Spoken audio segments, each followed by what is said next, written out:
just how we all know vibes, dude, and how you felt or how I felt watching the fight. Yeah.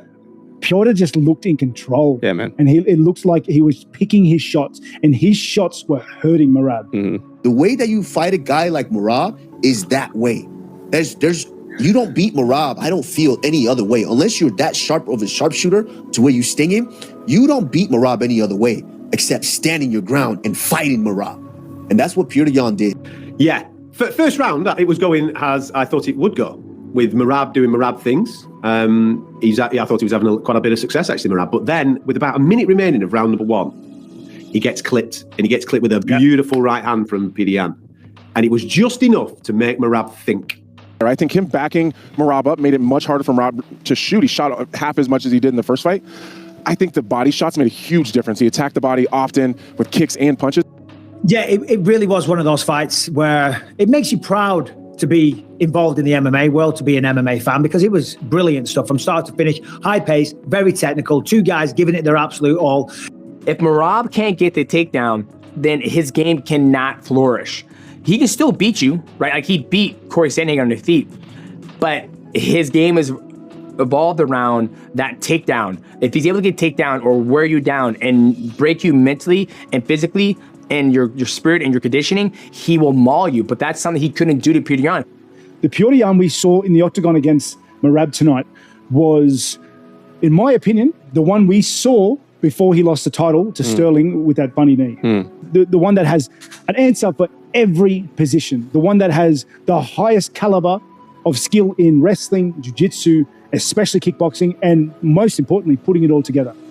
It was just a very strange yet really great performance, right, by Petr YAN. Great takedown defense, pieced him up on the feet. Everything was clicking all at the same time.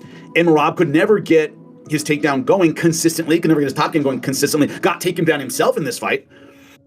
Petr YAN built on what he did in the first matchup with his defensive wrestling and was able to really utilize offense when he needed it. His strikes were devastating, his shots to the body, his full arsenal of striking, his defense, both with his wrestling and with his jiu-jitsu.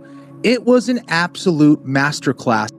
And then not only did he do a great job with his striking, Petr was the one that found a lot of success with his wrestling. Because I don't know that Merab Wallace really expected him to be taking him down, but we know that Petr YAN has that ability. YAN just got busy to the body pretty early. Second, third round, he started kicking to the body, started kneeing into the body, started putting some work there. And it seemed like every time that YAN threw a body shot or a body kick or a knee, it was landing to the point that Merab just slowed down. It's probably the best we've ever seen Petr YAN fight. It's going from southpaw to orthodox, keeping a hand in front each time. Each time Merab would fail a takedown, Petr YAN was right inside the void, throwing some type of exchange. The performance from Petr YAN was just sublime. It really was. It was calm, composed, he was precise, and on the flip side, Merab never stopped trying. All credit to the guy. His face was black and blue, he was covered in blood. I'm not going to sit here and pretend that Merab Wallace really wasn't more tired than we've seen him in a really long time. And I believe that was because he couldn't really dictate to Petr YAN as we are used to seeing him dictate to most people. He was having to defend more. He was having to get back up when he was getting taken down. Probably did not expect that. And that's one thing that he did not have to deal with in the first fight. Because I just don't think from what we saw in the back room, the morning shakeout, the week of last week where he's doing his sparring, it just didn't look like the same intensity. The setups didn't look anywhere near the same. They were they were a lot more predictable. It wasn't like a classic Merab level changes and things like that, pressuring and pacing. But yeah, that's just all I got to say about that. He cracked him early in that first round. Boom. And I feel like that got Merab's attention. Didn't really start to, Merab wasn't questioning himself. Second round, maybe a little bit more. Third round, you could really see, like, okay, shit. And then I was also like, third round, Petr started kind of maybe looking a little bit more tired. Nope. Kept that pace. Did not give up any bad positions. God, that I cannot wait to go back. I rarely get excited to go back and rewatch a fight. And I'm excited to go watch that one. It all comes down to preparation, right? We saw Sean O'Malley hurt Merab in the 5th round at the Sphere. Nobody else had hurt Merab since then, or hurt him with a couple punches. But what Petr YAN and his team recognized, that he got hurt to the body. When you get hurt to the body, that's not something that you can improve on. You just got to find a way to get to that shot again. Bro, Yan kicked him. Yan kicked him so hard. Merab yelled, "Ah!" Dude, was that not the craziest thing? To see a champion get kicked to the body so hard and hurt that he screamed, and it happened 2 to 3 times. And he attacked that liver so beautifully. And Merab's a hard-headed mother effer. You know he's got a rock chin. It's going to take everything to rock him and be able to put him down. And he started to go after the body. And credit to Merab, the dude screams in pain from the body shot and then just stays on his feet.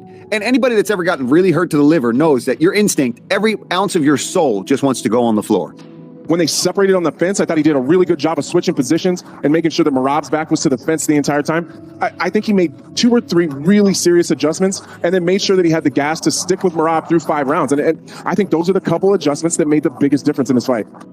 Petr Yan had the answer for every single takedown that Merab was thrown at him. He got lifted and scooped one time, taken down, scrambled his way to the top position. Beautifully done. I thought this fight, I didn't think this fight could be this exciting. If you get taken down, your job, number one job as a striker, is to get the fuck up as quickly as possible. Do not settle. Get up. Imagine if the floor is lava like the kids' game. Get the fuck up or you're finished. And that was Yan. As soon as his back, as soon as his hips, as soon as his arse hit the floor, he was scrambled back to his feet.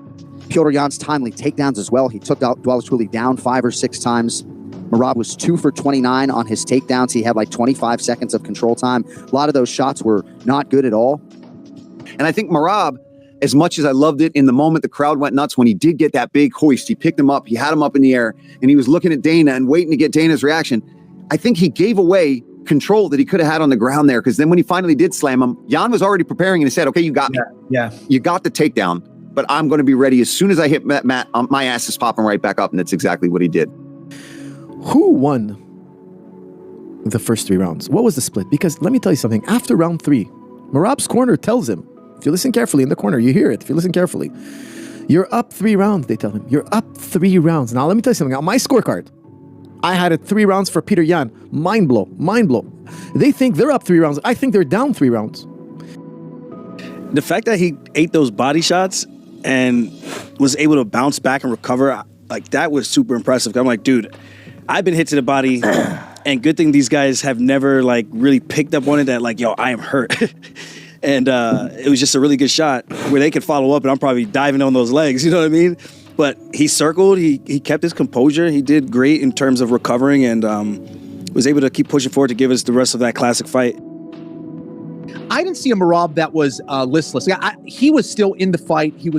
There weren't times where he wanted to check out. He was moving forward. He was staying active. Was it the sharpest Merab Dvalishvili? Probably not. But this was still a guy that I thought had a ton of energy. He was going for it. He was landing some good shots himself. Petr Yan was just better. A really easy way to stop a wrestler from shooting on you is to meet his level, okay? So like if he drops for a shot and you drop to the same level, you just clash. And he was kind of using that, but effectively by throwing over with his right hand to not only stuff the takedown, but maybe clip Merab on the way in, which he did multiple times. And again, Merab didn't necessarily look bad. Like, it wasn't that he just beat him up and Merab looked bad. He just looked so good doing what he was doing. The jab was on point. The right hands were on point. Takedown defense was on point. His balance looked incredible when he was on one leg. Even when he was partially getting taken down, his ability to just be like a cat, get back to his feet. Breaking grips from behind, like everything that he was doing, like you could tell that he had prepared for the last couple of years for this moment. And, I just sort of feel like Petr Yan is the more explosive athlete. I did think he gassed a little bit, did Yan, in the middle of this fight. He unequivocally got a second wind and was masterful over those final 2 rounds. He went in there and dismantled Merab. Didn't slow down a second. Didn't give a single position. Took Merab down, took the fight to him. And honestly, that was the most clinical, leveled up version of Petr Yan we have ever seen. Like, skill-wise, that fight was so far above the rest of the division. Merab looked like he went out there and tried to finish the fight multiple times. Yeah. Like, he really did look like he put everything on the line, tried to get Petr out of there when he knew he was down, or it seemed like he knew he was down. That was the greatest bantamweight fight. That was the greatest bantamweight fight of all time. And it was that was such a fun fight to watch. And then after that, it was Petr Yan just tuning up Merab. He hurt Merab to the body, hurt Merab to the face. He just even took Merab down in the last round at the end of the bell. He just took him down, just showed he has more energy, more will to fight. He dominated beautifully. Dvalishvili's championship medal, his heart, his durability, unquestioned, right?